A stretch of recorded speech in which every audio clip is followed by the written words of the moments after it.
If you are old enough, you will remember those words of Rodney King. Remember the LA riots back in the 80s and how he was at the center of it, and after things got really ugly, he made the plaintive cry, "Can't we all just get along?" And that statement, unfortunately, has become more of a punchline than an actual plea. In part because we didn't remember the rest of what he had to say. He continued, "Please, we can get along here. We all can get along. I mean, we're all stuck here for a while. Let's try to work it out." And that's what we're going to do here on The Marginal Way. We're going to look for that way that helps us get along, that is a way for us to put aside not our differences, but our animosities, to quit being so hostile and divisive, and maybe hear what the other is saying. The way for us to do that is to look at ourselves, to examine how it is that we make moral decisions.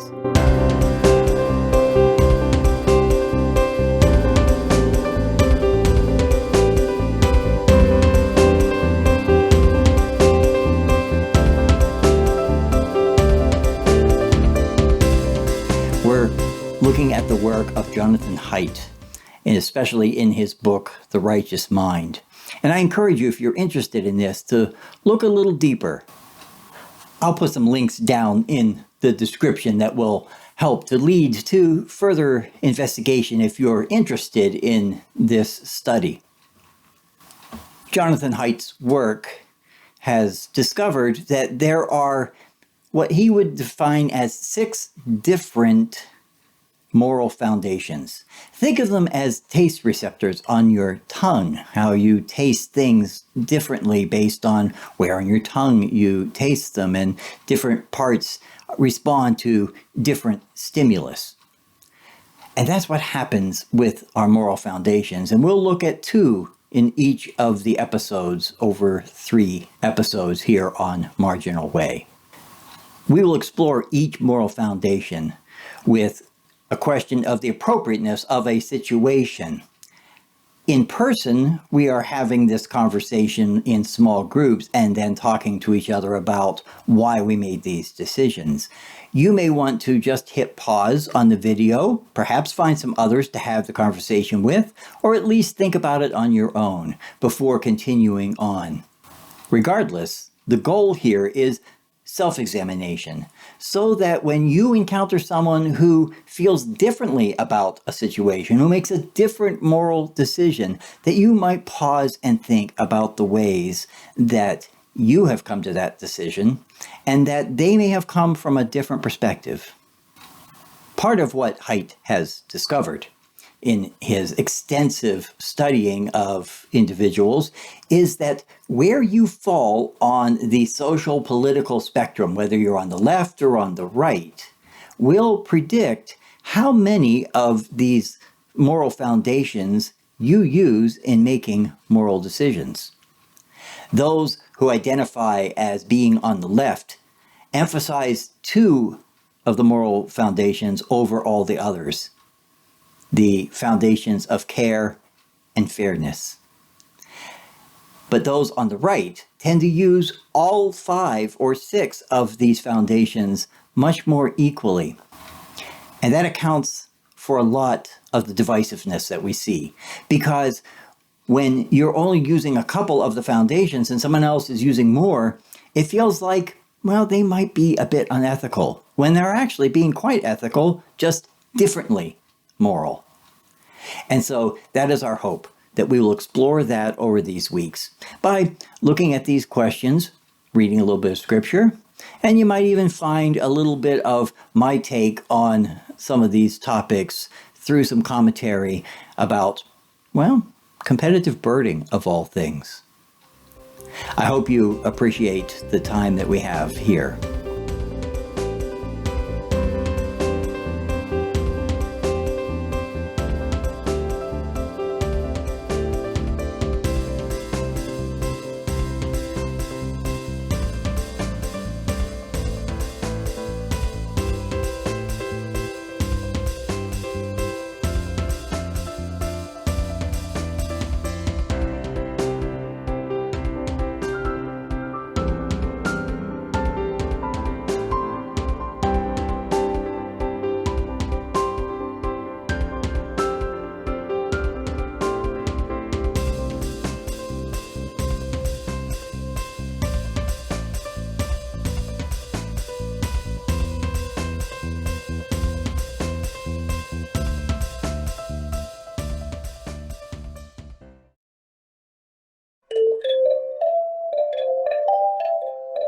Betrayal is a funny thing, isn't it? In competitive birding, it is important to have your teammates' backs. You know, sometimes in bird watching, when you're making a list, the question is, did you see that bird well enough for me to list it? Did you hear that bird well enough for me to list it? You know, relying on someone else's identification for a species. And in competitive birding, it's important that your teammates are all on the same page, playing by the same rules. I was part of a team in the Super Bowl of birding one year where I had scouted out a swamp sparrow singing in a marsh. I knew it was there. Yes, it was January, and a swamp sparrow was rare for Northeast Massachusetts for that time, and that was why it was such a good bird to have for the day of the event. And so when we went there on the big day and we heard the chip note that sounded a lot like a song sparrow chip note, but also sounded exactly like a swamp sparrow chip note, I was confident in saying, that's our bird. And almost every other member of my team was in agreement, except for one of my teammates, who was in the right to claim that it could be a song sparrow, and that it wasn't a swamp sparrow just because there had been one there and because I wanted one to be there. But it sure felt like a betrayal. Sometimes we have to balance our ethical decision making. Sometimes loyalty wins out. Sometimes that is the fair and right thing to do.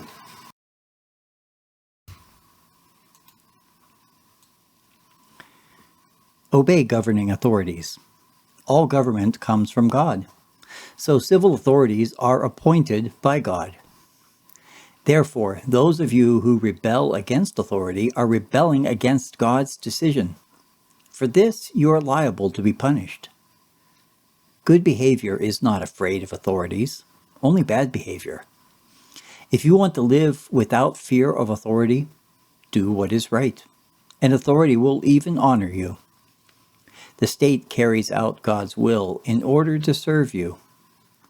However, if you do wrong, be afraid.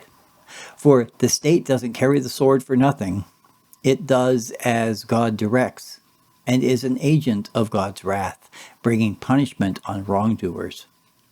That's why it's necessary to obey, not only out of fear of being punished, but for the sake of conscience as well. That is also why you pay taxes, for the authorities carry out God's will, devoting themselves to this very cause. Pay to all what is their due. Taxes to tax collectors, tolls to toll collectors, respect to whom respect is due, and honor to whom honor is due. Owe no debt to anyone, except the debt that binds us to love one another.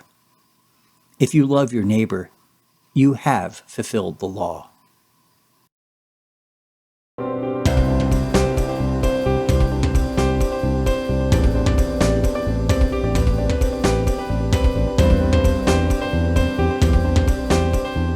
I have to admit that I have a hard time with this passage.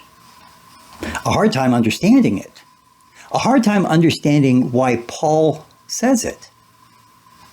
Now, the cynic in me says that Paul says obey the government because he's a Roman citizen, and it's easy for him to say that.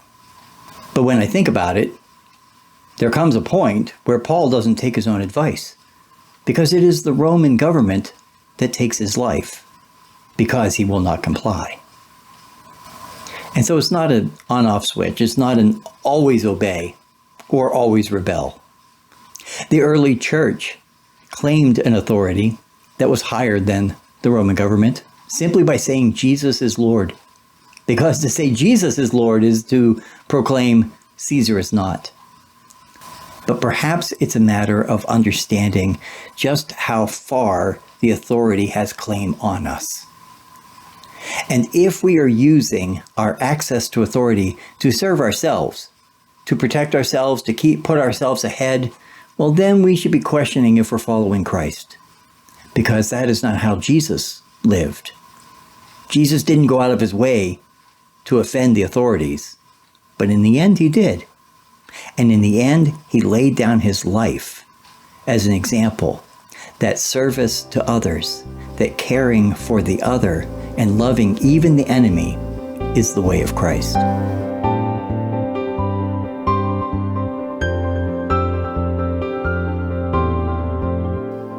Here are the two scenarios for reflection upon the moral foundations of authority versus subversion and loyalty versus betrayal. The question is simple. Is this okay or not okay? Your response will no doubt not be simple, but nuanced and complex. And that's the point. Think about why you feel the way you do. What are the factors that bring you to the conclusion that you make?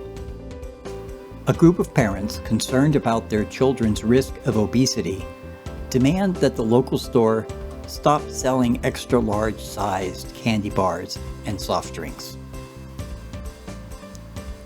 Dan turns up the TV just as his father is talking about his military service. Now take some time to reflect. Perhaps hit pause and find someone to have a conversation with, or make some notes in a journal. When you're ready, continue with the rest of the episode. Well, what do you think? Have you learned a little something? Have you been piqued to think a little bit more? If you are serious about your spiritual journey, we hope that you will journey with us in whatever way you can. And we hope that you'll support our efforts.